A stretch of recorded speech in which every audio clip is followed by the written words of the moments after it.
3. 좋은 사람이 되고 싶은 마음, 부족한 자기애가 우리를 정서적 협박에 휘둘리게 한다. 먼저 자기 자신을 돌보고 자신과 잘 지낼 줄 알아야 진정으로 다른 누군가를 사랑할 수 있다. 당신은 정서적 협박을 받아본 경험이 있는가? 물론 납치를 당하거나 공갈, 협박에 시달리는 것이 흔히 경험할 수 있는 일은 아니다. 그러나 우리가 미처 알지 못하는 사실이 있다. 바로 우리의 일상생활에서 나와 당신 모두 또 다른 형식의 협박을 받은 적이 있거나 지금도 협박에 시달리고 있을지도 모른다는 사실이다. 우리에게 협박을 가하는 사람들은 우리가 가진 돈이나 목숨을 욕심내지 않는다. 그러나 그들의 말 한마디는 우리에게 아픔과 죄책감을 안기고 좋았던 기분을 순식간에 시궁창에 빠뜨리기도 한다. 넌 어쩜 그렇게 이기적이니? 내가 널 위해 해준 게 얼만데 내 부탁을 거절해? 내가 널 이렇게 사랑하는데 어떻게 날 무시할 수가 있어? 네가 정말 그렇게 한다면 콱 죽어버릴 거야. 등등 그들이 내뱉는 말 한마디, 글자 하나하나가 우리의 심장을 움켜쥐고 우리의 목을 비트는 거칠고 드센 손이 되어 우리의 숨통을 조인다. 심리학자들은 이러한 현상을 정서적 협박, 이모셔널 블랙메일이라고 부른다. 정서적 협박 또는 감정적 억압은 1997년 미국의 심리학자 수잔 포워드 박사가 처음으로 사용한 용어다. 1998년엔 그녀와 도나 프레이지어가 함께 출간한 협박의 심리학이 센세이션을 일으켰다. 최근엔 타이완의 심리상담사 저우무찌가 정서적 협박에서 벗어나라, 내 마음을 올가매는 영혼의 감옥이라는 책을 냈는데 중국어권 시장에서 정서적 협박이라는 용어가 핫 이슈로 떠오르기도 했다. 정서적 협박은 비정상적인 인간관계에서 비롯된다. 협박자는 항상 무리하고 불합리한 요구와 위협, 압박, 침묵 등을 통해 자신에게 가까운 사람들 혹은 자신의 인생에서 중요한 사람들에게 좌절감과 죄책감, 두려움, 부끄러움 등을 안김으로써 소기의 목적을 달성하고자 한다. 그러나 때로는 어떤 목적을 달성하기 위해서가 아니라 그저 습관적으로 정서적 협박을 가하기도 하는데 이러한 상황이 반복되면 협박을 받는 사람들조차도 그런 대우를 당연시하게 된다. 시쳇말로 협박이 먹히는 이유는 협박을 받는 사람이 상대와의 관계를 유지하고 싶어 하기 때문이다. 그렇기에 피해자들은 자신에게 생채기를 내면서까지 상황에 타협하고 상대에게 순종하는 방법을 택한다. 왜? 보통 정서적 협박자들은 말 한마디로 우리의 기분을 나락으로 떨어뜨리고 한숨 한 번으로 당장의 감정을 좌지우지할 만큼 우리에게 중요한 사람, 예컨대 부모나 선생님, 친구, 연인 또는 배우자이기 때문이다. 협박자들은 대개 나는 또 뭐뭐인 줄 알았더니 괜찮아, 어차피 넌 신경도 안 쓰는 걸 뭐, 너도 알고 있었구나 하는 식의 말들로 운을 뗀다. 예를 들어 타지에서 직장 생활을 하다 모처럼 집으로 돌아온 당신에게 어머니가 이런 말을 한다고 가정해보자. 아이고, 네 나이가 벌써 몇인데 얼른 결혼해야지. 옆집 애를 좀 봐라. 40이 다 되도록 싱글이니 어디 시집이나 가겠니? 너는 절대 그렇게 되면 안 돼. 여자는 시집을 가야 인생의 이막이 열리는 거야. 그러니까 전에 소개받았던 의사 집안 아들이랑 잘해봐. 엄마가 다 너 잘 되라고 하는 소리니까 나중에 후회하지 말고 엄마 말 들어. 어떤가? 스트레스가 가중되는 기분이지 않은가? 어쩌면 깊은 한숨과 함께 피곤하다는 말이 절로 나올지도 모르겠다. 정서적 협박의 본질은 해당 관계가 매우 중요하다고 인정하는 데 있다. 가족관계, 고부관계, 연인관계, 친구관계, 심지어 고용관계에도 정서적 협박이 이뤄질 수 있다. 우리가 이러한 관계를 의식하는 한 상대는 관계의 결렬을 무기로 얼마든지 우리를 위협할 수 있고, 우리가 이러한 위협에 대처하는 방법을 모르는 한 상대는 우리를 조종해 자신들이 원하는 목적을 달성할 수 있다. 요컨대 우리가 정서적 협박에 시달리는 이유는 우리가 그 관계를 중시하는 착한 평화주의자이기 때문이다. 정서적 협박은 남을 자신의 통제하에 두고자 하는 강렬한 욕망이 만들어낸 일종의 심리게임 혹은 전략으로, 그 시작은 한 사람의 성장 과정과 연관이 있다.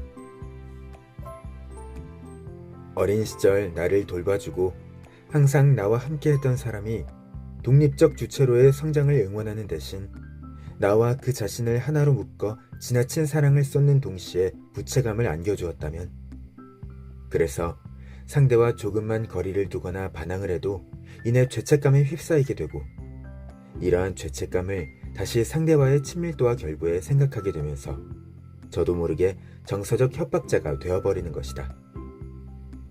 왜? 자신도 그렇게 자랐기 때문이다.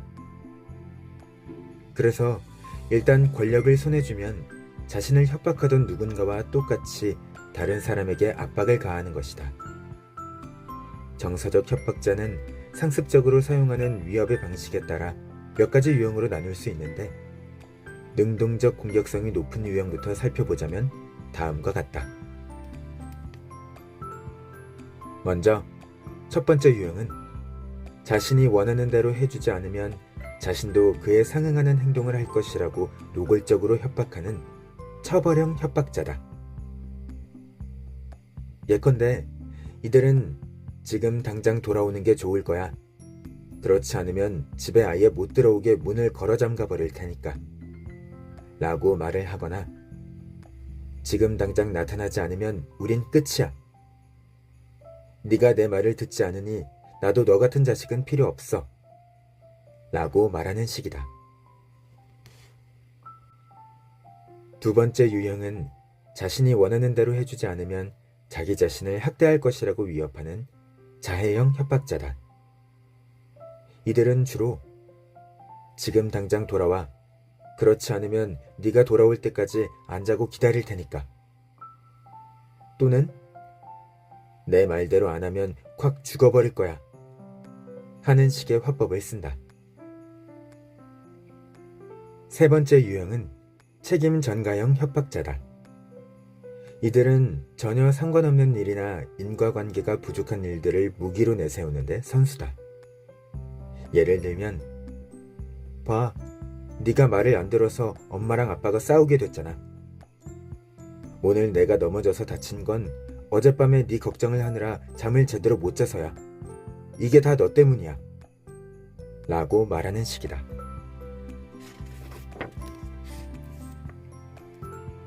네 번째 유형은 피해자 코스프레형 협박자다.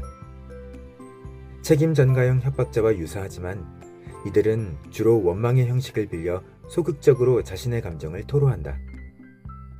우회적인 표현을 즐겨 사용하기 때문에 이들이 협박으로 하고자 하는 말이 무엇인지를 파악하는 일은 온전히 듣는 이의 몫이다. 예컨대 이들은 이렇게 말한다. 난 자식 교육도 제대로 하지 못한 정말 형편없는 인간이야. 그러니 애들이 집에서 기다리는 사람은 생각도 안 하고 매일 늦게 들어오지. 애들이 날 안중에도 두지 않는 건 전부 내 잘못이야. 다섯 번째 유형은 도덕성 강요형 협박자다. 이들은 온갖 도덕적 관념을 입에 달고 산다. 부모님 연세도 있는데 그분들 생각도 해야지. 네가 이렇게 이기적으로 굴면 안 되지. 애써 키워놨더니 부모님을 떠나 그 멀리서 일을 구하겠다고? 돌아와서도 좋은 일자리는 찾을 수 있잖아. 곁에 있어드리는 게 효도야. 안 그래? 우리 사회에서는 이같이 정서적 협박을 가하고 또 협박을 받는 사람들을 흔히 찾아볼 수 있다. 특별히 사회적 역할을 중시하는 문화적 배경 탓에 다들 어느 정도는 부모님께 효도하는 착한 아들, 딸, 남들이 부러워할 만한 이상적인 부부 또는 연인, 부침성 좋은 친구, 맡은 바 책임을 다하는 성실한 직원이 되고 싶어 하기 때문이다. 달리 말하면 우리 스스로 역할에 따른 의무를 다해야 마땅하다는 생각을 하고 또 사회적으로도 이런 특정 역할을 해야 한다는 분위기가 형성되어 있기에 이를 빌미로 우리에게 죄책감을 안기고 더 나아가 서로 간의 관계를 제멋대로 주무르려는 사람이 생겨난다는 뜻이다. 한마디로 자신이 맡은 역할을 의식하며 상대와의 관계를 중요시하는 우리의 마음이 우리를 정서적 협박이라는 덫에 빠뜨리고 고통의 굴레에 가두는 것이다. 그렇다면 정서적 협박 앞에서 우리는 어떻게 해야 할까? 상황에 따라 민감하고 난해한 부분이 많긴 하지만 그래도 생활 속에서 정서적 협박의 비중을 줄여나가는 방법은 있다. 먼저 가장 중요하기도 한 첫 번째는 정서적 협박자와 이치를 논할 수 없음을 인지하는 것이다. 그들은 이치가 아니라 정을 앞세운 사고방식과 설득 기술을 가지고 있기에 이치를 따져 그들의 스타일을 바꾸려고 한들 아무 소용이 없다. 그렇기에 이미 오랫동안 협박에 시달려왔다면 먼저 자신의 관성적 사고방식부터 바꿔야 한다. 서둘러 반응을 보이지 말고 잠시 멈춰 자신의 마음을 들여다보는 시간을 가져야 한다는 뜻이다.